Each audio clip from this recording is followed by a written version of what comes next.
La pandémie de la Covid-19 a provoqué une véritable onde de choc sur les sociétés de restauration collective.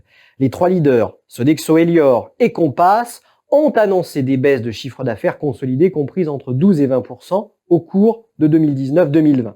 Or, l'activité de ces trois géants représente les 2/3 du marché français de la restauration collective.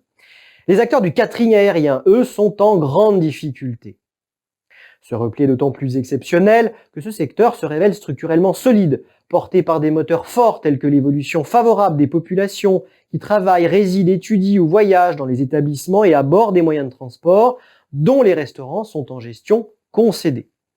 En dépit de ces fondamentaux solides, le retour à la normale n'est envisagé sur aucun segment de marché pour 2020-2021, selon l'étude Xerfi Precepta, en raison de trop fortes incertitudes sur l'évolution de la situation sanitaire en France et dans le monde.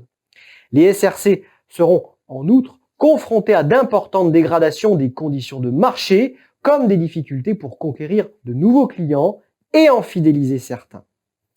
Si l'activité des SRC est impactée par la crise, elle l'est également par des mutations à l'œuvre sur les marchés clients qui impliquent les acteurs une réinvention de leurs offres, voire de leur business model. Citons d'abord l'essor du télétravail vis-à-vis duquel les SRC vont devoir innover sur plusieurs fronts en réinventant les cantines d'entreprise et en déployant de nouvelles offres de restauration pour les télétravailleurs.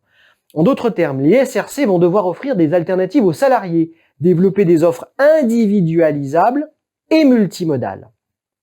Par ailleurs, les SRC sont confrontés à la montée en puissance de l'hospitalisation à domicile et de la prise en charge des personnes âgées à domicile. Un marché sur lequel les SRC vont devoir renforcer leur expertise. La crise soulève également la question d'une potentielle évolution des modes d'enseignement et de leur impact sur la restauration des élèves et des étudiants, tandis que les cours à distance ont été la norme lors du premier confinement et lors du deuxième confinement pour les étudiants du supérieur. Dans un tel contexte de crise, les organisations recherchent un juste équilibre entre le maintien des investissements nécessaires à l'adaptation des offres et les plans d'économie nécessaires à la sauvegarde de la rentabilité.